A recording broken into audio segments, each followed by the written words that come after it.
సూక్ష్మజీవ శాస్త్రం part 6 video. ఇంతవరకు మనకి బ్యాక్టీరియం కంప్లీట్ అయింది ప్రీవియస్ వీడియోస్లో. ఈ వీడియోలో మనం వైరస్ల గురించి చూద్దాం. అసలు ఈ అధ్యాయంలో మనం వేటిని గురించి చదువుతాం?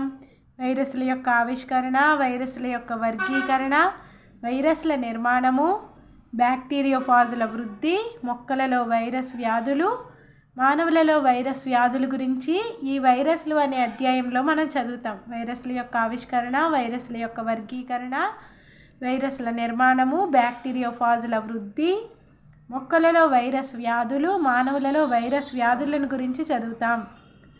బ్యాక్టీరియంలు, శైవలాలు, శిలీంధ్రాలు, ప్రోటోజోవా, మొక్కలు, జంతువులలో ఉన్న అన్ని రకాల కణాలకి సంక్రమించే ఒక ప్రత్యేక సమూహానికి చెందిన జీవరూపాలనే వైరస్లు అంటారు. బ్యాక్టీరియంలు, శైవలాలు, శిలీంధ్రాలు, ప్రోటోజోవా, మొక్కలు, జంతువులలో ఉన్న అన్ని రకాల కణాలకి సంక్రమించే ఒక ప్రత్యేక సమూహానికి చెందిన జీవరూపాలనే బయలాజికల్ ఎంటైటీస్ అంటాం అన్నమాట. బయలాజికల్ ఎంటైటీసే వైరస్లు అన్నమాట. మిగతా జీవులతో పోలిస్తే వైరస్లు భిన్నంగా ఉంటాయి. వీటికి కణరూపం ఉండదు. మిగతా జీవులతో పోలిస్తే వైరస్లు చాలా భిన్నంగా ఉంటాయి. వీటికి కణరూపం ఉండదు. వీటిని కాంతి సూక్ష్మదర్శిని క్రింద చూడలేం. ఒక వైరస్ రేణువు ఒకే రకానికి చెందిన కేంద్రకామ్లం DNA లేదా RNAను కలిగి ఉంటుంది. ఒక వైరస్ రేణువు ఒకే రకానికి చెందిన కేంద్రకామ్లమైన DNA లేదా RNAను కలిగి ఉంటుంది. కేంద్రకామ్లం ఒక ప్రోటీన్ తొడుగుతో కప్పి ఉంచబడి కొన్నిసార్లు లిపిడ్లు, ప్రోటీన్లు, కార్బోహైడ్రేట్లతోటి కూడిన ఆచ్ఛాదన చేత ఆవరించబడి ఉంటుంది. ఒక వైరస్ రేణువు ఒకే రకానికి చెందిన కేంద్రకామ్లం అయితే DNA లేకపోతే RNAను మాత్రమే కలిగి ఉంటుంది అన్నమాట. వైరస్ కేంద్రకామ్లం మరలా ఒక ప్రోటీన్ తొడుగు చేత కప్పి ఉంచబడి కొన్నిసార్లు లిపిడ్లు, ప్రోటీన్లు, కార్బోహైడ్రేట్ల చేత కూడిన ఆచ్ఛాదన చేత ఆవరించబడి ఉంటుంది. ఈ కేంద్రకామ్లం, ఈ DNA లేదా RNA అనేది దాన్ని కప్పుతూ ఒక ప్రోటీన్ తొడుగు అనేది ఉంటుందన్నమాట. కొన్నిసార్లు లిపిడ్లు, ప్రోటీన్లు, కార్బోహైడ్రేట్లతో కూడిన ఆచ్ఛాదన చేత ఆవరించబడి ఉంటుంది. వైరస్లు చాలా వరకు కణంలో జరిగే జీవక్రియలను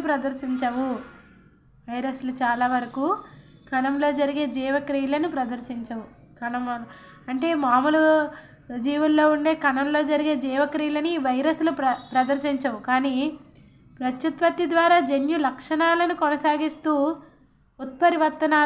ఉత్పరివర్తనాలకు లోనవుతాయి. జీవక్రియలు జరగవు అన్నమాట. కణంలో జరిగినట్టు జీవక్రియలు జరగవు. కానీ ఏం జరుగుతుంది? ప్రత్యుత్పత్తి ద్వారా జన్యు లక్షణాలను కొనసాగిస్తూ ఉత్పరివర్తనాలకు లోనవుతూ ఉంటాయి.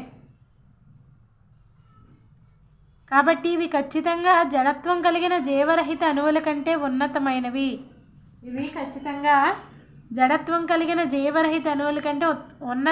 వైరస్లను వ్యాధి సంక్రమింపజేసే రేణువులుగా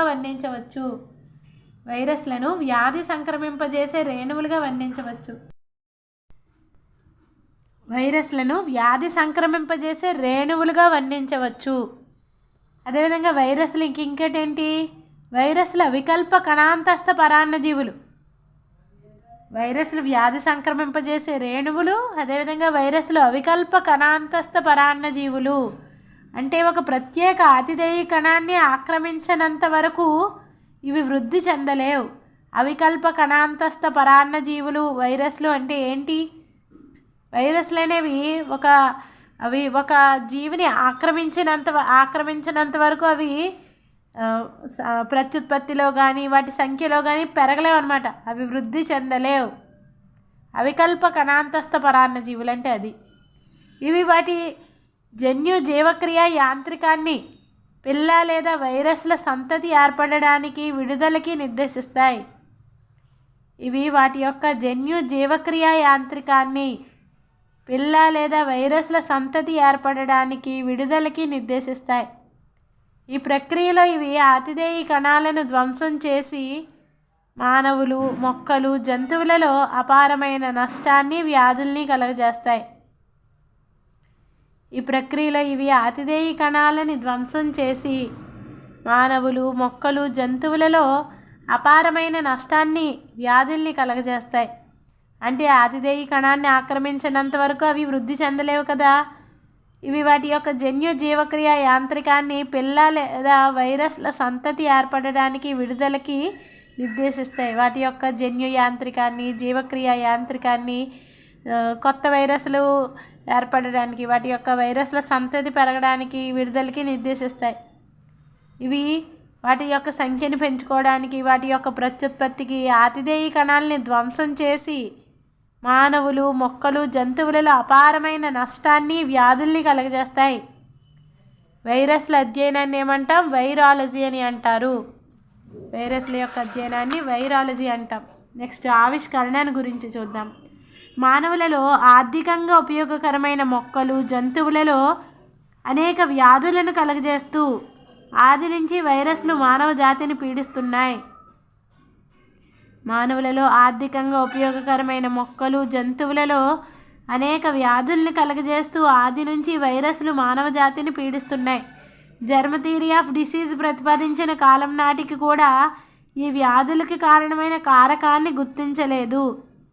జర్మ్ థియరీ ఆఫ్ డిసీజ్ ప్రతిపాదించిన కాలం నాటికి కూడా ఈ వ్యాధులకు కారణమైన కారకాన్ని గుర్తించలేదు. 1892లో మొట్టమొదటిసారిగా రష్యన్ ప్యాథాలజిస్ట్ డిమిత్రీ ఐవనోవ్స్కీ పొగాకు మొజాయిక్ వ్యాధి గురించిన అధ్యయనం జరుపుతూ వ్యాధిగ్రస్తమైన పొగాకు పత్ర సారాన్ని బ్యాక్టీరియంలను నిలిపి ఉంచేందుకు రూపొందించబడిన వడపోత పరికరం ద్వారా గాలనం జరిపారు, ఫిల్టర్ జరిపారు అన్నమాట. మానవులలోనూ ఆర్థికంగా ఉపయోగకరమైన మొక్కలు, జంతువులలో అనేక వ్యాధులను కలగజేస్తూ ఆది నుంచి, అంటే మొదటి నుంచి వైరస్లు మానవ జాతిని పీడిస్తున్నాయి. జర్మ్ థియరీ ఆఫ్ డిసీజ్ ప్రతిపాదించిన కాలం నాటికి కూడా ఈ వ్యాధులకి కారణమైన కారకాన్ని గుర్తించలేదు. జర్మ్ థియరీ ఆఫ్ డిసీజ్ ప్రతిపాదించిన కాలం నాటికి కూడా ఈ వ్యాధులకు కారణమైన కారకాన్ని గుర్తించలేదు. 1892లో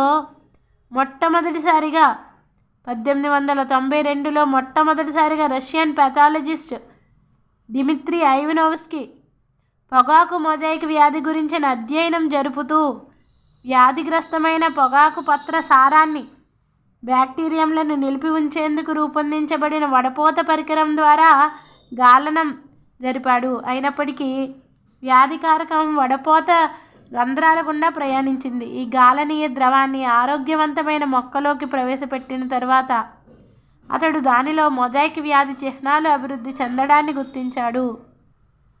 తేటగా ఉన్న ద్రవంలో ఏ సూక్ష్మజీవిని చూడనప్పటికీ ఐవనోవ్స్కీ ఒక గాలనీయ కారకం వ్యాధికి కారణమై ఉంటుందని తెలియజేశాడు. తదుపరి మార్టినస్ బైజ్రింక్ ఐవనోవ్స్కీ చేసిన ప్రయోగాలను పునఃప్రయోగించి వ్యాధిని కలిగించే కారకాన్ని ఒక నిర్దిష్ట రూపం లేని సజీవ సాంక్రమిక ద్రవం మార్టినస్ బైజ్రింక్ ఐవనోవ్స్కీ జస్ట్ ఏదో గాలన కారకము వ్యాధికి కారకం అయి ఉంటుందని చెప్పాడంతే. మార్టినస్ బైజ్రింక్ ఏం చేశాడంటే ఐవనోవ్స్కీ చేసిన ప్రయోగాలని పునఃప్రయోగించి వ్యాధిని కలిగించే కారకాన్ని ఒక నిర్దిష్ట రూపం లేని సజీవ సాంక్రమిక ద్రవం కాంటాజియం వైవం ఫ్లూయిడమ్ అని నిర్ధారించాడు. మార్టినస్ బైజ్రింక్ ఐవనోవ్స్కీ చేసిన ప్రయోగాలని పునఃప్రయోగించి వ్యాధిని కలిగించే కారకాన్ని ఒక నిర్దిష్ట రూపం లేని సజీవ సాంక్రమిక ద్రవం అని నిర్ధారించాడు. డబ్ల్యూఎం స్టాన్లీ 1935లో ద్రవాన్ని శుద్ధి చేసి పొగాకులోని మొజాయిక్ వ్యాధిని కలిగించే వైరస్ని స్ఫటికీకరణ గావించవచ్చునని ప్రకటించాడు. డబ్ల్యూఎం స్టాన్లీ 1935లో ఆ ద్రవాన్ని, ఆ సజీవ సాంక్రమిక ద్రవం అన్నాం కదా, కాంటాజియం వైవం ఫ్లూయిడమ్, శుద్ధి చేసి దాన్ని పొగాకులో మొజాయిక్ వ్యాధిని కలిగించే వైరస్ని స్ఫటికీకరణ గావించవచ్చు, క్రిస్టలైజేషన్ చేయవచ్చు అని ప్రకటించాడు అనమాట. ఎవరు? WM Stanley. దీనికి టొబాకో మొజాయిక్ వైరస్ అని పేరు పెట్టాడు డబ్ల్యూఎం స్టాన్లీ. ఫ్రెంకెల్ కన్రాడ్ 1956లో టీఎంవి అంటే టొబాకో మొజాయిక్ వైరస్ యొక్క జెనెటిక్ మెటీరియల్ జన్యు పదార్థం ఆర్ఎన్ఏని నిర్ధారణ చేశాడు ఫ్రెంకెల్ కన్రాడ్. టీఎంవి జన్యు పదార్థం ఆర్ఎన్ఏని నిర్ధారణ చేశాడు. అపద్రవ అపకేంద్రీకరణ, ఎక్స్కిరణ క్రిస్టలోగ్రఫీ, ఎలక్ట్రాన్ మైక్రోస్కోపీ వంటి సాంకేతిక పద్ధతులను ఉపయోగించి అనేక కొత్త వైరస్లను గుర్తించి వాటి అతి సూక్ష్మ నిర్మాణాన్ని వివరించగలిగారు ఫ్రెంకెల్ కన్రాడ్. టీఎంవి యొక్క జన్యు పదార్థం ఆర్ఎన్ఏ అని నిర్ధారణ చేశాడు. అపద్రవ అపకేంద్రీకరణ, ఎక్స్కిరణ క్రిస్టలోగ్రఫీ, ఎలక్ట్రాన్ మైక్రోస్కోపీ వంటి సాంకేతిక పద్ధతులను ఉపయోగించి అనేక కొత్త వైరస్లను గుర్తించి వాటి అతి సూక్ష్మ నిర్మాణాన్ని వివరించగలిగారు. వైరస్ల యొక్క వర్గీకరణ గురించి చూద్దాం. ప్రస్తుతం international committee on taxonomy of viruses ICTV ప్రస్తుతం international committee on taxonomy of viruses ICTV వైరస్ల యొక్క నామీకరణ, వర్గీకరణకు సంబంధించిన నిబంధనలను నియంత్రిస్తుంది. ఐసిటీవీ పథకంలో 3 వర్గీకరణ స్థాయిలు మాత్రమే ఉన్నాయి. కుటుంబంలో కొన్ని ఉపకుటుంబాలు కూడా చేర్చబడినాయి. తర్వాత ఏంటి, ప్రజాతి మరియు జాతి. కుటుంబాల పేర్లు విరిడే అనే పదంతో అంతం కాగా ప్రజాతి నామాలు వైరస్తోనూ, జాతి నామాలు వాటి స్వభావాన్ని వర్ణిస్తూ సాధారణమైన ఆంగ్లంలోనూ వ్యక్తపరచబడతాయి. ఐసిటీవీ యొక్క వైరస్ల యొక్క నామీకరణ, వర్గీకరణకు సంబంధించిన నిబంధనలు నియంత్రించే సంస్థ ఏంటి? International committee on taxonomy of viruses అన్నమాట. ఈ ఐసిటీవీ పథకంలో 3 వర్గీకరణ స్థాయిలు మాత్రమే ఉన్నాయి.